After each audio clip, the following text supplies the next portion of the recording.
Over to this Purge, bring you guys game 2 of PotmBottom versus HappyCloud. Yes, oh, that was close. That was really close. You got it this time, man. I'm here once again with Bballin. Thanks for joining me. We're watching the ESWC semifinals for their Dota 2 championship. If you guys want to get more info, make sure you go to eswc.gamecom.plantronics.com. You can get more info about this. So the finals are going to be coming up in the next week or two after the international, but we still have another best of 3 after this, depending on how this goes. And game 1, it was fast. It's really fast. Yeah, HappyCloud experimented with a pretty old school global strategy lineup, but PotmBottom, it was an all pick remix, so you can see the picks and bans. So PotmBottom got Lone Druid, Shadow Shaman, Enigma Max Eidolons, just the next level push, and the game ended in about 17 minutes. I think they got the rack set around. They got Mega 15 minutes in. Yeah, it was about 18-minute Mega creeps, and they held on for about 2.5 more. Because you get like 2 waves of just strong creeps, and then after that, the big ones come out where they do 100 a hit, and then Zeus gets killed by 1 stun and like 4 creeps hitting him. So some things get pretty serious. But banning so far, we see HappyCloud going for a Naga Siren ban. We also see a Broodmother and a Darkseer ban out of PotmBottom. Those ones look a lot more standard, and actually, surprisingly, a Panda in first round. Have any teams been banning Panda first round lately? Not really first round. He's more of just a team fight. He's an offensive team fight initiator. But usually he's been in the second phase if another team needs to pick up a mid solo or perhaps a team fight here. Of course, if you need a dual lane mid, he works pretty well. But really, he's not really seen too often in the first round of bans. But Darkseer, Broodmother, pretty stable. Broodmother, of course, is one of the favorites in the North American scene and just a really powerful hero in general. Meanwhile, Naga Siren is just ridiculous in all aspects of the game. Well, you don't like that sleep that she casts on you every 60 seconds. With good coordination, it is really powerful, and the net has so many implications as well. It just destroys any melee carry, whether or not they have BKB. Just, oh, I'm going to net you for 5 seconds, and you won't. Everybody's going to walk away, and you can't attack anybody. That's so frustrating. She does have amazing abilities. It's totally true, though. Yep, and looks like PotmBottom, they said Lone Druid won't work again. We're just going to ban out ourselves, and rather than give HappyCloud a chance to pick up that Lone Druid and get their own push going. You know, HappyCloud thinking long and hard, will they go for an Enigma ban just because the Enigma played by One Direction was just so powerful, but HappyCloud definitely taking their time. They know if they lose this game, they're out of the qualifiers to get into the North American Championships. And they decide to ban out the Chen, a pretty strong ban overall, but that leaves a Lycan open to PotmBottom. Alright, we'll see how they work that into their strat. Maybe they'll go Mass Necrobook. They could do something like that. Who do you think we're going to see out of HappyCloud here pick? Man, I am so out of drafting right now. My brain is not working so well. There's a couple things. Lycanthrope has not been seeing as much success lately just because teams have just devoted so much of their time and energy. I don't know if HappyCloud is as experienced a team to know how to perfectly counter a top-tier Lycanthrope like the one that PotmBottom has, but Enchantress is definitely a solid pickup against Lycanthrope. Getting a lot of chasers, a lot of mobile heroes will definitely help. Picking up just lockdown disables. They decided to go for Nature's Prophet and Invoker, so EMP Tornado just to hold him in place for a bit, Sprout holding in place, but Lycanthrope, if he gets a Cooling Blade, will just be able to eat through that Sprout. So these are overall strong heroes, but they're not necessarily the best Lycanthrope counters. Yeah, but it's going to pull them and allow them to do a couple different things, whether that's coordination with Sunstrikes, or if they do happen to go EMP Tornado, to just kind of mess with their team fight. And of course, Nature's Prophet Global Ganking, which got them first blood, as well as his ulti and pushing power. So it's two very strong heroes, but we'll see if they can pick the right heroes that are going to kind of meld them together, because together they don't really have the best synergy, Invoker and Nature's Prophet, but they are individually extremely strong. Yep, meanwhile, PotmBottom, they're probably thinking of picking up a support and start working on their solo lanes. Lycanthrope will most likely be in the jungle, but he could play in the safe lane if they decide to pick up an Enchantress themselves. They decided to go for a Tinker, a very, very strong counter to Nature's Prophet, just counter pushing. It's going to be so difficult to stop this Tinker with that March Machine's build. But of course, Nature's Prophet pretty solid against Tinker as well. And Windrunner is the last pickup, just overall one of the most stable heroes. I always say, this is just my personal rant, just been following competitive for quite a while, and when Windrunner's in the scene for 2.5 years, there needs to be a change. Yeah, did you see those leaked patch notes? I don't know if they're real or not, but I think one of them was Shackle Shot will not stun unless it latches, and I was like, oh, I might be wrong yeah, though. Maybe it was reduced or something. Pretty interesting. I think a mini stun would be good. If it just did a very, very tiny mini stun, I think it said maybe like 0.1 or something, that would be good. I think it does 0.75 right now. Just a super tiny mini stun I think would be a little bit better. So you could still interrupt TPs without... Just a little bit. Just a little ounce of mini yeah. stun. just to cancel that TP. Yeah, exactly. I hate playing against Tinker myself, so I already feel bad for HappyCloud here, because his March of the Machines is so good. It's like, oh, we're going to push this tower, we're going to make this giant zone that you just can't walk in. And the same goes for defending pushes as well. His push power is just insane. So you're going to have a Tinker and a Lycan, which means they're going to be good at pushing, they're going to be good at counter pushing, and Windrunner as well, just to land shackle shots, hopefully, for them.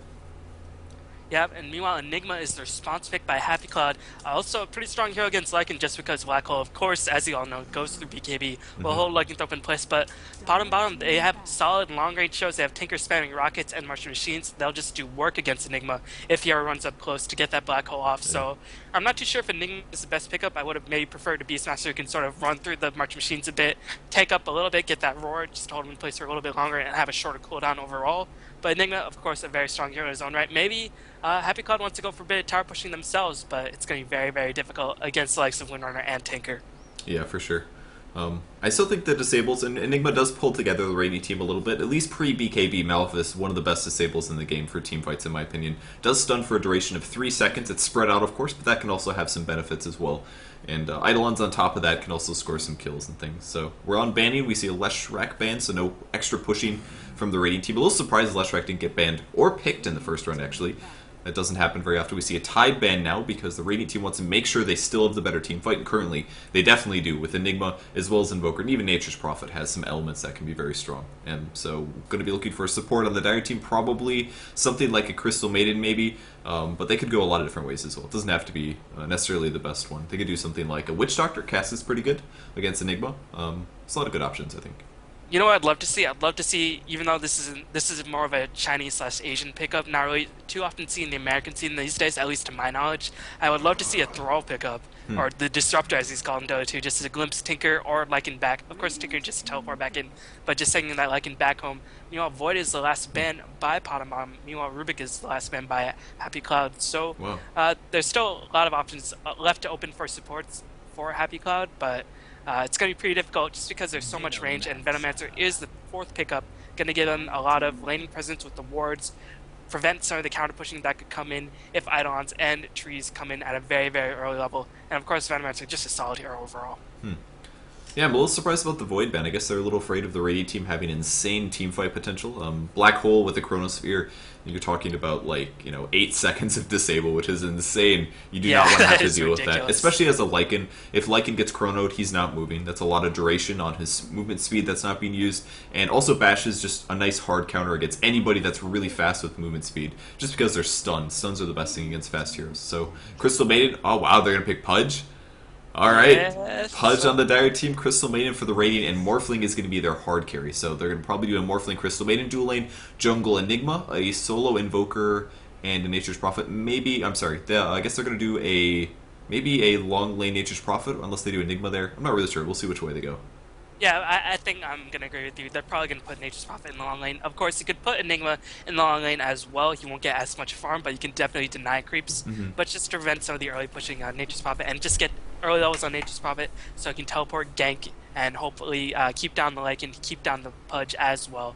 So they could either do Nature's Prophet or Enigma in the long lane, but I think I'm going to agree with you here. They most likely will put Nature's Prophet in the long lane. Yeah, especially with the Radiant heroes, I don't think they're too concerned about denying farm down there. The only hero that I'm really personally that worried about getting farm on the Radiant team is going to be Tinker. Just because if Tinker has a really good early game, things get scary fast. The ability for him to just be at all ganks as soon as he has the boots of travel is just a pain in the butt, because the missiles come in and you have lasers possibly and other stuff like that. So, alright, so for PotmBottom, I'll go over those heroes. We have Aoi 2000 playing the Tinker on the mid roll. On the bot lane, Tides of Time is playing Venomancer. We have Fogged playing the Pudge. He is, of course, missing his hair. And back in the base, One Direction, etc. is playing Lycanthrope. Going to be spawning some wolves there. And long lane is going to be I Love You playing the Windrunner.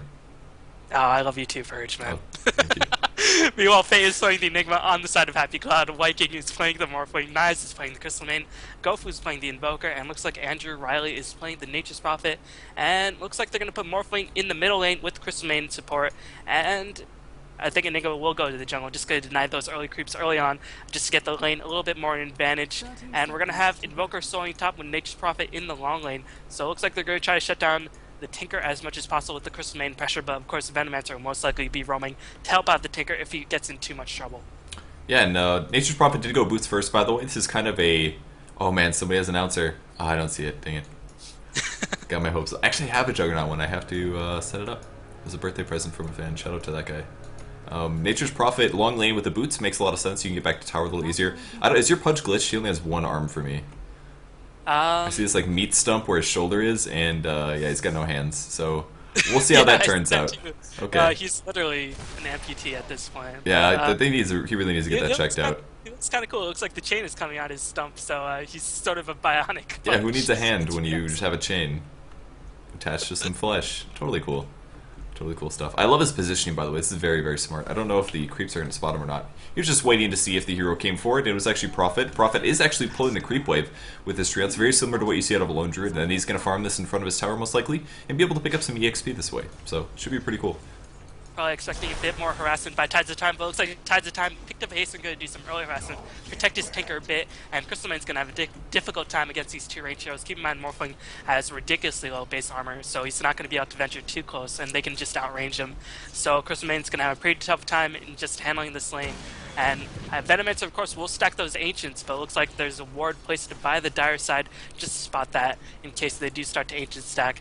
But Lycanthrope is just going to be farming in the jungle, and there's not really going to be too much attention paid to Lycanthrope, and that's one of the biggest mistakes you can do. If you don't pay too much attention to Lycanthrope, you can just farm so easily and so effectively. And he already does have a Quelling Blade, so any kind of a gank from a Nature's Prophet is simply not going to happen. And I just love, by the way, on the mid lane, how Tinker is already spamming his missiles. They're both level 1, but he doesn't care, because he's doing 200 damage. If you think about that fact, you double the damage because you're hitting 2 heroes. You're doing 200 damage with a level 1 spell, which is extremely powerful. Most nukes hitting somewhere around 90 or 100. So his damage output has been good. He's already had to burn through some of the regen on Crystal Maiden and Morphling as well, and it's allowed him to get a couple extra last hits, but he's getting chased on now by the Morphling as well as the CM. There's the Frostbite Sunstrike as well. Oh, the Sunstrike was late. If that Sunstrike would have been on time, that would be a dead Tinker 100%. So slight miscommunication there by the Dire team. I think maybe HappyCloud is a little bit nervous because that Sunstrike was definitely very, very late. Or late enough that he shouldn't have placed it right where the Crystal Main Frostbite, because it was only level 1 Frostbite. Crystal Main's going to pick up the double damage and just going to place another ward. So just got out all the movements of the Lycan. Maybe they're going to try to take him in the jungle soon, but Crystal Main's just going to pick up the double damage, and they realize we're not going to be able to stop Lycan from jungle. We'll just try to get Morphling as much farm as possible. And hopefully to try to keep down the Tinker, but Ali 2000, like you said, March Machines and Rocket Build, just so difficult to pressure against. Yeah, we'll see how this turns things out for him. He's actually, he has casted a couple times. He's up to 160 gold, so he must have purchased a bottle or something. Yeah, he's got a bottle at the shop, a Ring of Basilius coming into the bot lane, and they may actually just push the tier 1 really fast on the bot lane. They've got a Pudge who's level 4, and the nice thing about having a Pudge in any kind of pushing lineup is you have the option to pull somebody out of position from where they were standing. So it's going to be really hard for Nature's Prophet even get close to deny this. I mean, Pudge just has to get in hook range, which is already a pretty huge range here, and they're going to be able to just take the tower by Pudge staying on this opposite side. Yeah, even though Venomancer wards are only level 1, they can't take too many tower shots. Keep in mind, they do take up one shot of the tower aggro, so that leaves one more shot that the creeps can stay alive, and wards are getting stacked up in conjunction with the wolves. And looks like Nature's Prophet, this is a reoccurring theme as this long lane is going to be pushed once again. Glyph is popped, but I think this time the HappyCloud picks are a little bit more suited to counteract the push. They have Crystal Main with the Frost Nova to help out. Invoker could teleport in to drop a Meteor to just help out as well. He's going for the standard Plastic Exort build these days. But I'd rather see him just to survive in the face of a lot of pressure. I would have liked to see him go for the Quas build just to give a little bit more mid-game presence, because they're really going to need a lot of mid-game presence if Enigma's not going to poke his head out too much. Yeah, I totally agree. I don't know if you saw the bottle transfer that happened bot lane. That was actually Tinker's bottle mid. He gave it all the way to Lycanthrope on the bot lane. He drank one charge and was able to get more wolves up that way. Such a cool little adjustment there. He was like, yeah, I'm absolutely fine mid. I don't need my bottle right away. You can send it bottom. You can put it on the Lycanthrope, drink a charge, and then resummon the wolves and keep pushing. Now Pudge is up to level 4. The Venom wards are level 2, so their damage is doubled here, just about. And oh, he's going to try to hook. He finds a Crystal Maiden. There's the Rod as well. She puts down the Frost Nova, but a Gale on top of that. It's a guaranteed kill. Pudge with the first blood, landing the hook, showing why the hero is good. If he would have missed, not as good of a hero, but if he lands every hook, it really makes a big difference. Yeah, definitely. Just pulling heroes out of position just to prevent them from being close next to their allies and just getting really, really good positioning for your own allies to follow up. And this tier 2 tower is going to fall very, very quickly. Wards are getting stacked up, and wolves are going to be summoned as well. Rig of Basilius armor is turned on just to give the groups a bit more armor to take a little bit more damage. And looks like HappyCloud, they're content. They're not even going to provide a bit of pressure just because Windrunner is so high leveled. Going to have level 3 power shot just to push if Eidolons start to become a problem. So right now, HappyCloud just sort of letting their towers fall for free, and a huge gold advantage going in the way of the PotmBottom squad. And keep in mind, Tinker wasn't farming too well, but with those 2 tower gold bounties, he's going to pick up his boots of travel pretty quickly. Yeah, no kidding. That's like an extra 400 gold, if not more, from that. And such a weird push strat as well. A Pudge Venomancer and a Lycan. Lycan didn't just sit in the jungle and continue farming. Like we almost always see a Lycan this early. He just left the lane with a level 2 Summon Wolves and 2 Unferal Impulse, and he pushed with the Basilius, and that's very, very uncommon. We don't see that from Lycans. Usually they leave the jungle once they're level 6 to either get a Roshan kill or maybe go gank a side lane. So very awesome little play by PotmBottom here. Looks like Pudge has picked up the arcane boots. He wants to help out his Tinker friend. A Oh. nice, beautiful hook on Knives. Did not have vision. What a sensational hook by Fogged, catching Crystal Maiden as she was running away. Crystal Maiden had no chance, and now Morphling's got to stay back, but what a hook by Fogged. And Aoi, I like what he's doing, stacking the level 1 camp, so he's going to be able to pick up his boots of travel that much more quicker. So right now, PotmBottom just seems to have all the right moves, but it looks like Pudge is going to get denied. How did he deny himself? Oh, he just rotted himself. Yeah, he just rot there.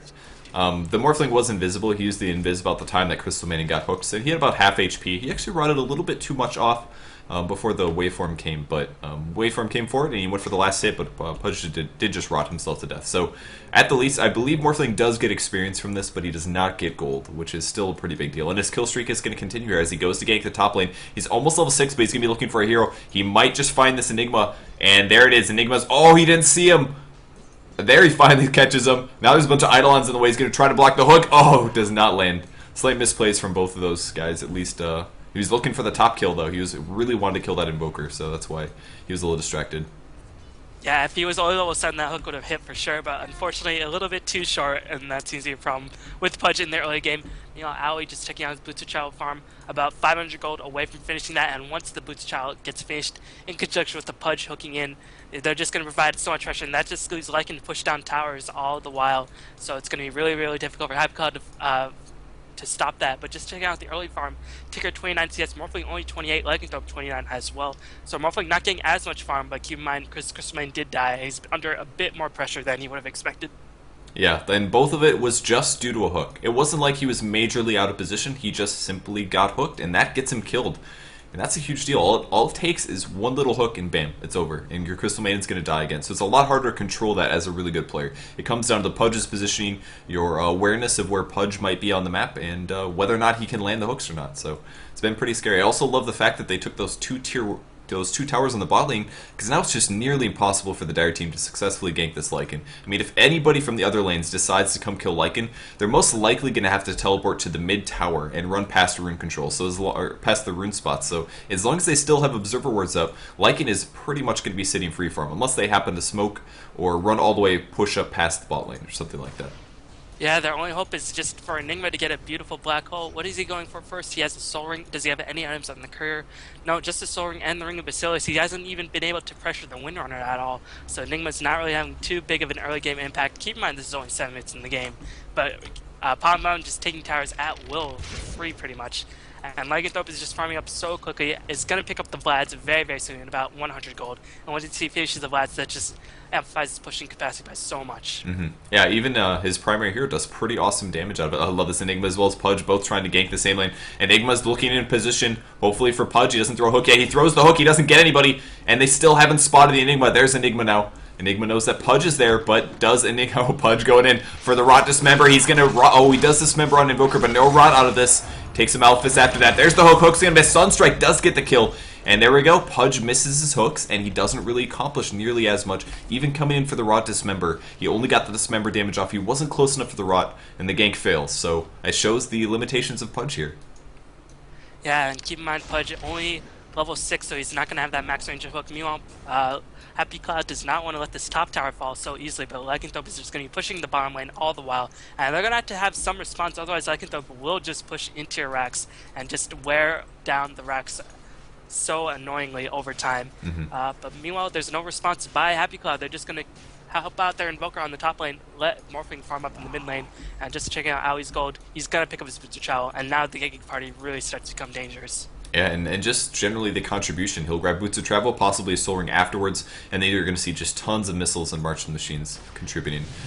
Ooh, just see a waveform from the Morphling here. Tries to pick up Aoi, but down to 115 HP. Shoots off a missile as well.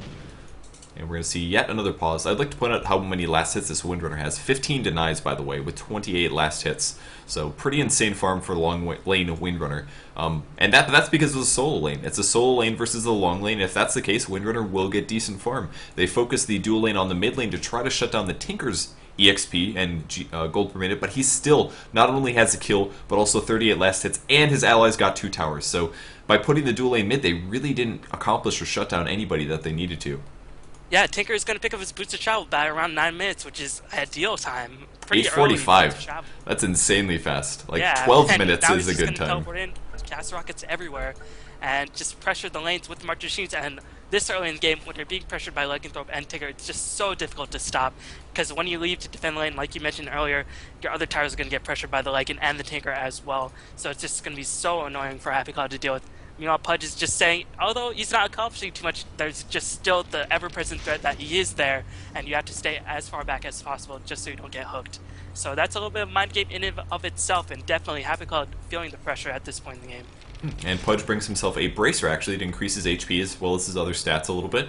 He is still only level 6, but they will be diving on the Invoker here. He is shackled. Here comes the hook as well. Dismember Rot as well. He does Cold Snap. Perfect. Cold Snap at the perfect time. That's going to disable Pudge from dismembering him, and no kill there. I dare say, I guess the hook was the right decision, but would it have been better if he maybe walked in and dismember rotted? I'm not quite sure.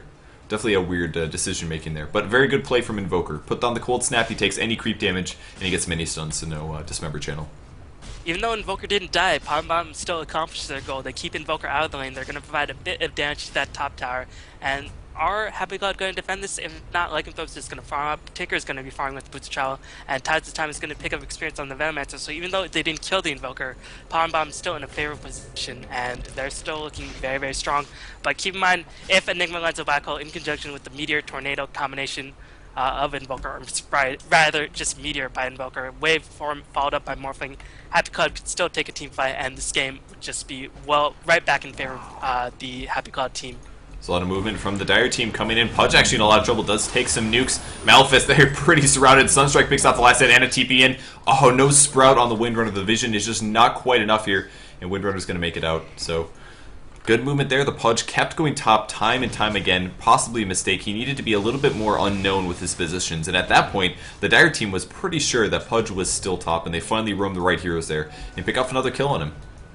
Yeah, I think they started to realize what's Pudge's game plan was. He's just been sticking on that top lane for the past 5 minutes, and it looks like HappyCloud going to try to mount a bit of an offensive push on the top lane, but immediate teleports in, and it's just going to be so difficult to push against Tinker, Rockets, and March Machine spam, especially without any items like a mechanism or a pipe just to help them out, and the Rockets is going to be so annoying to deal with. Pudge hook flying in once again, just say, here I am, you still got to worry about me.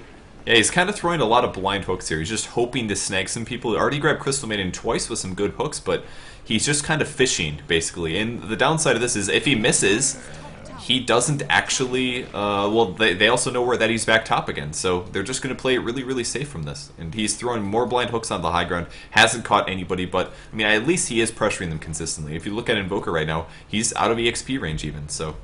He's doing okay. Might finally get a hook off here. Can he land the Invoker? He didn't actually spot him. It was nighttime. So, but either way, they should be able to maybe take this top tower. Yeah, and I like what Morphling is doing, keeping his illusion next to the Roche pit. Lycan was smoked up. He wanted to take that Roche because he did finish his Medallion of Courage, but Lycanthrope was thwarted in that endeavor. But still, this top tower is going to fall so fast. If Invoker can get in position, rain structures are fortified as it looks like Nature's Prophet was pressuring that bottom tower, but he's just going to have to get out of there as soon as possible. He has a Medallion of Courage on himself, so they're going to be able to pierce the armor a little bit more effectively, but this top tower is still going to take the fall. Nonetheless, no defense being mounted by HappyCloud, and HappyCloud, just like in last game, they're just being suffocated into their side of the map, and they really can't advance too far, otherwise they're going to get hooked, they're going to get tinkered, they're going to get Lycaned, and it's just going to be so deadly to face. Yeah, Windrunner looking for a shackle on Invoker. She does land. He's looking for a hook afterwards. Might just rot Dismember. There's the Cold Snap. Couple hits. Sunstrike as well. Throws the hook right before he gets killed. And a nice play from Pudge there. He's a little bit more patient with his Dismember because Cold Snap was casted on him quite obviously there. So nice play out of him. He doesn't have a lot of regen, but might be able to land another hook. All they need is a hook. A Crystal Maiden. Oh, there's the hook. Actually pulls the Tinker back. The T-Fiend in Tinker. Windrun is used. Another shackled, about 2 seconds. He's looking for the power shot. It actually doesn't land on Crystal Maiden, surprisingly. The missile had no vision of her there. And they're going to survive unless Pudge lands a hook. Nope, nothing again. Missiles lowering their HP by so much. That's so frustrating to deal with. Oh yeah, definitely, and especially if you have March Machines going, you can't even get close to him to gank him, especially since our allies with them. And Lycanthrope's going to pick up an Aegis for free. The middle tower is going to fall very, very quickly should the PotmBottom squad choose to push that lane. But right now they're content just to keep down Invoker, just because they know Invoker will do the most damage in the mid game. So now the top towers are pushed in a little bit. Mid towers will be the next goal. Fogged is just tossing hooks every chance he gets. It's like it's off cooldown. He has to throw it into the darkness just in case he can make an epic play. But it doesn't matter. He's got Arcane Boost. He's got the mana. I love the fact that he doesn't even care about his HP. He just wants the damage output and to be able to pull people out of position. He's going to get hit. No, actually, Nature's Prophet does not catch him. He picks up an Urn and a mech pickup as well from Windrunner, and now he's absolutely fine. 730 HP and going up slowly. Yep, Rocket's just spamming oh man, relentlessly, and looks like Enigma taking so much damage. The hook barely missed, but they're constantly forced to stay so far back. Even though it looks like the hook in the middle lane, the blind hook, was a little bit of luck. Now that we just see Pudge's game plan is just to throw as many hooks as possible. But still, nice play overall by PotmBottom. It looks like they want to get the tier 2 tower. No, looks like Tinker's going to be pressuring all the lanes. He's going to go for the 4 staff and then go back into probably a Hex if he gets enough gold, or maybe even a Blink Dagger just to get a bit more aggressive. But still, 3-3, but you can see the advantage clearly in favor of PotmBottom. Just checking out the gold graph really fast. Almost Wow. 10k in favor of PotmBottom. And with the Roshan kill by Lycan, he's just going to be so difficult to bring down. Yeah, even their EXP is really far ahead here, so definitely looking like an awesome advantage. Pudge has had some really good position. I love his positioning right now. He's got vision on the high ground because of the Treants, but if anybody would have came towards that top lane, they would have gotten picked off by hook, or at least maybe one of his blind hooks would have landed. He's looking for under tower. He is going to have vision on Morphling in a second. There's the hook. It's going to barely go short on Morphling. Man, he has got to be unhappy about this game.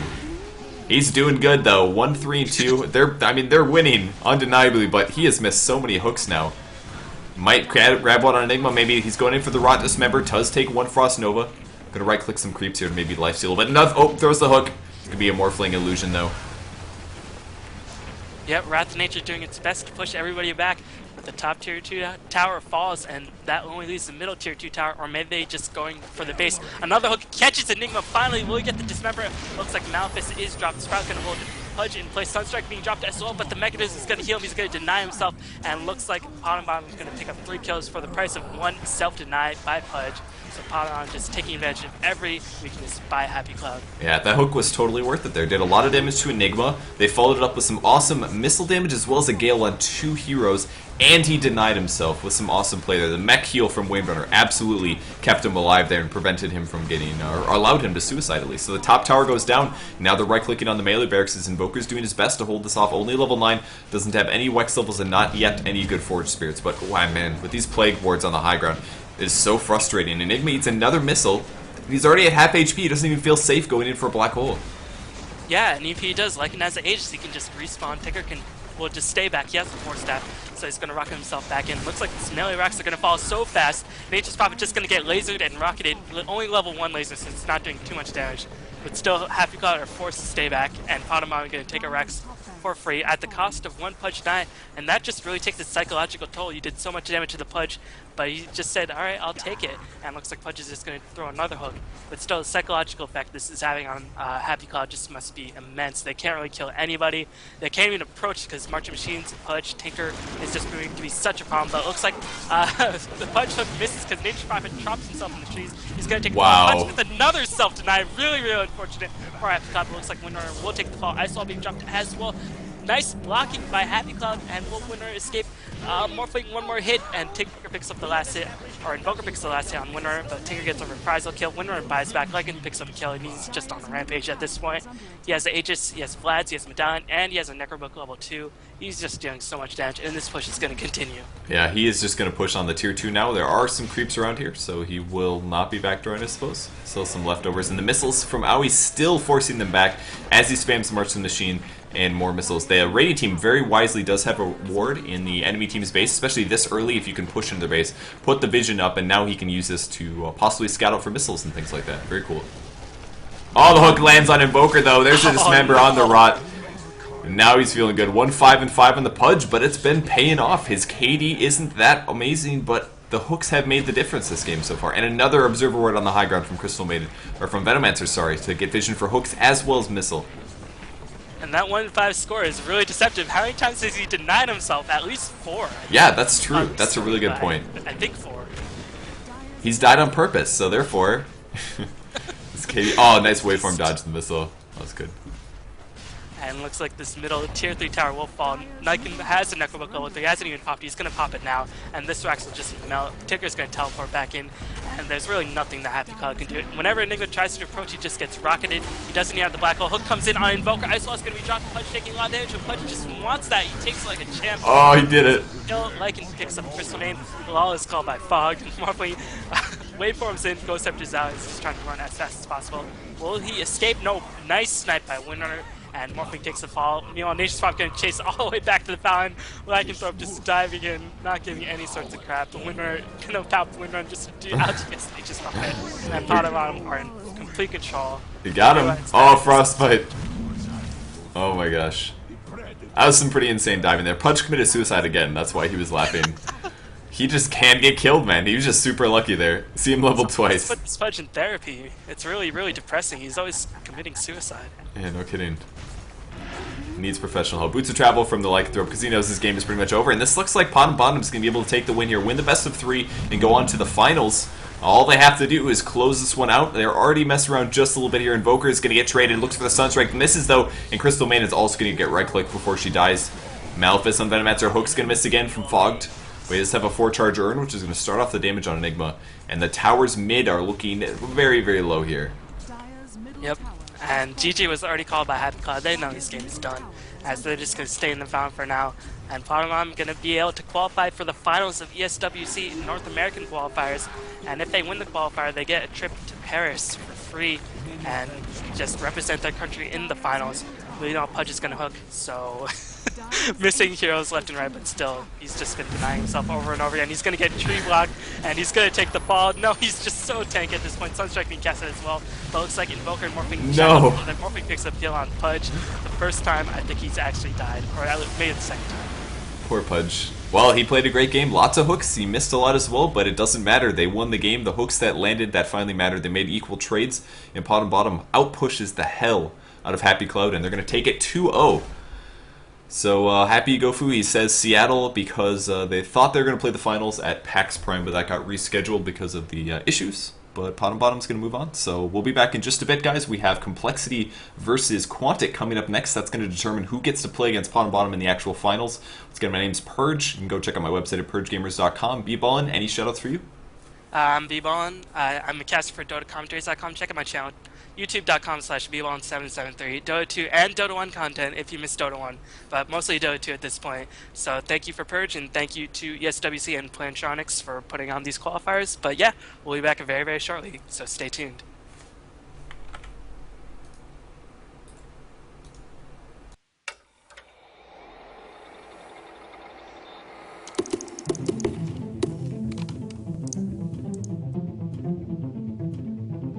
They asked me, how do you become a pro gamer?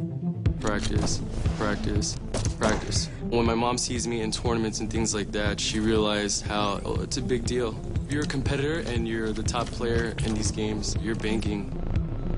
Everything that you're doing in a game, there's sound to it. The reload of a shotgun at a corner, you're able to hear that at a distance. If someone's reloading around my corner, that guy's gonna die instantly.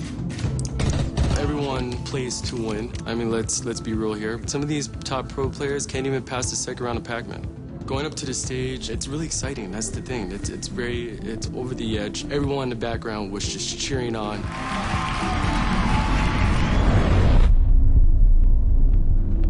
With the surround sound, you're so enhanced in the game at this point. If the world was ending behind me, I couldn't tell. Focus is the key when it comes to competition. It gets really intense. Headsets give you that advantage.